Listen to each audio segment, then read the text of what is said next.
Something snapped at Rory McIlroy, and the golf world felt it instantly. After a shocking performance at the Players' Championship, a brutal message came from analyst Wayne Riley. Maybe it's time to stop playing. Stop playing? To one of the best in the world? What happened next wasn't just a response. It was a statement at a moment that exposed pressure, pain, and pride at the highest level of golf. If you love real, unfiltered PGA Tour drama, hit like, subscribe, and stay with this story. There are certain moments onto the Players' Championship when the atmosphere quietly shifts, and you can feel it before you can explain it. That's exactly what happened when Rory McIlroy stepped onto the course. Nothing looked dramatically wrong at first. The swing was still there. The rhythm looked familiar, but something felt off. Subtle misreads, slightly mistimed shots, putts that just wouldn't drop. It wasn't a collapse. It was something far more unsettling, because this wasn't the Rory fans expect. This is a player who usually commands the course, who builds momentum, who turns pressure into dominance. But this time, the energy felt different. The crowd wasn't reacting with excitement. They were watching with confusion. Every hole seemed to raise more questions than answers, and that's what made it so uncomfortable to watch. Not a disaster, not a meltdown, but a quiet, creeping struggle that didn't make sense for someone of his level. You could almost feel the tension building with every swing, because deep down, everyone watching knew this wasn't just a bad round. This was something else, something bigger, something that was about to explode into a much larger story. Then came the moment that changed everything, from concern to controversy. But what really shocked the golf world was the underlying message. Maybe he should stop playing. For most athletes, criticism is part of the game. But this was different. You don't casually suggest that one of the best players on the planet should step away, especially not in the middle of competition, and within minutes, the comment spread, clips circulated, headlines formed, social media exploded with debate. Suddenly, this wasn't just about performance anymore. It became a narrative that a public challenge. Was Rory pushing himself too far? Was he ignoring something serious? Or was this just another overreaction? The pressure intensified instantly. Because now, it wasn't just about what he was doing on the course, it was about whether he should even be there at all. And that changed everything. As the conversation around Rory McIlroy intensified, one detail kept surfacing again and again: his back.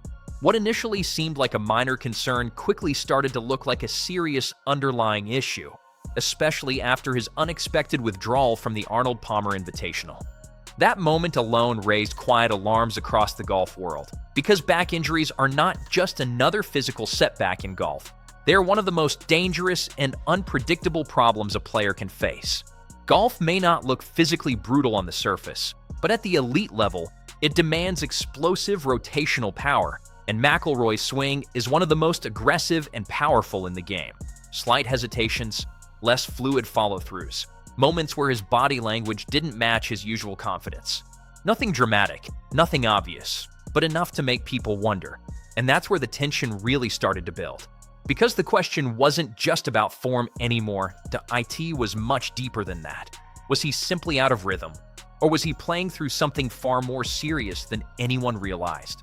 By the time the Players' Championship reached its critical stages, the spotlight on Rory McIlroy had become impossible to ignore, and so had the results.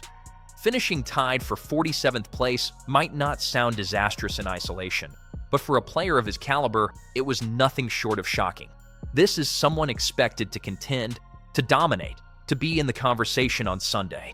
Instead, he was fighting just to stay relevant, barely avoiding the cut line and never truly threatening the top of the leaderboard. For most players on the PGA Tour, a finish like that would be acceptable, even respectable. But Rory doesn't operate under normal expectations. Every performance is measured against greatness, and anything less immediately raises questions. That contrast is what made this result feel so heavy. Fans weren't just disappointed, they were confused. Analysts didn't just observe, they started speculating. And the media?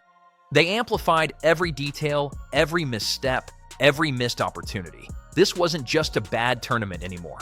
This was the moment the narrative shifted, the point where performance turned into pressure, and pressure turned into doubt that a decent round for most players becomes a disappointment for him. A top 20 finish feels invisible, and one bad week, it instantly turns into a full-blown crisis. That's the reality of being at that level. Other players on the PGA Tour can struggle quietly, adjust their game, and move on without much noise. But Rory doesn't get that luxury. Every dip in form becomes a headline. Every inconsistency becomes a storyline. And that creates a psychological pressure that goes far beyond the physical game. Because at this stage of his career, it's not just about performance, it's about identity. Fans expect brilliance. Analysts expect dominance. And when those expectations aren't met, the narrative shifts fast, often unfairly. What makes this even more intense is that Rory himself understands those expectations. He knows what people expect from him. He knows the standard he's set. And that's what makes moments like this so complicated, that it's not just about playing golf anymore, but it's about constantly proving that you are still who the world believes you are. After days of speculation, criticism, and growing noise around his performance, Rory McIlroy finally responded. And when he did, it wasn't emotional, it wasn't explosive, but it was powerful in a completely different way. Speaking directly to reporters, he addressed the comments, including those from Wayne Riley, with a calm but unmistakably firm tone. He made one thing very clear. He wasn't going to stop playing just because someone else thought he should. In his words and demeanor, there was a sense of control, a quiet confidence that cut through the noise. He acknowledged the physical challenges, including the back issue, but dismissed the idea that others understood his condition better than he did. The message was simple but strong. I know my body better than anyone. There was no anger, no dramatic outburst, but you could feel the frustration beneath the surface. Not frustration from failure, but from the narrative being built around him. To really understand this moment, you have to step inside the mindset of someone like Rory McIlroy, because at that level, criticism doesn't just exist, it's constant, loud, and unavoidable. The difference is how elite athletes process it. Where most people might hesitate, doubt themselves, or step back, players like Rory are wired differently. Criticism doesn't shut them down, it sharpens them. And if you look at his career, this isn't new. Time and time again, he's faced pressure, questions, and waves of public doubt, only to respond with performances that remind everyone exactly who he is. That pattern is part of what defines him.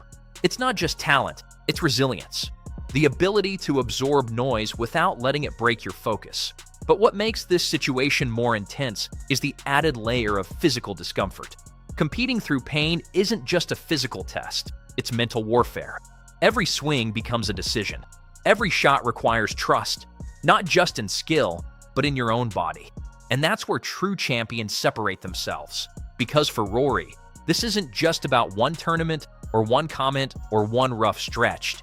It's about protecting his identity as a competitor. It's about proving to himself more than anyone else that he can still push through, still respond, and still rise when everything around him starts to question it.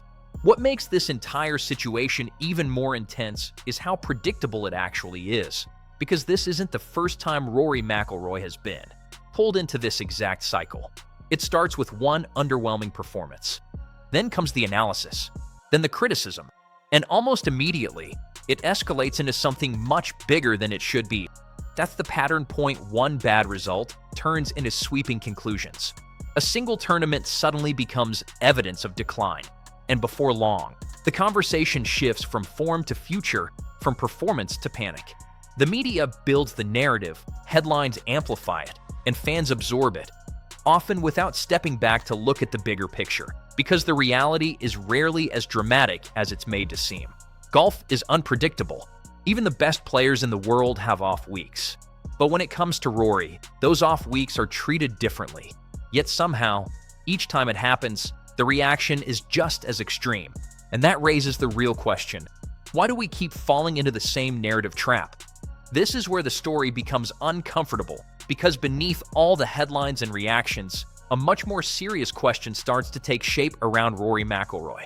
Should he actually step back? Competing through discomfort is often seen as a sign of toughness in professional sports. But in golf, especially with a back issue, it carries a different kind of risk. It's not just about getting through one round or one tournament.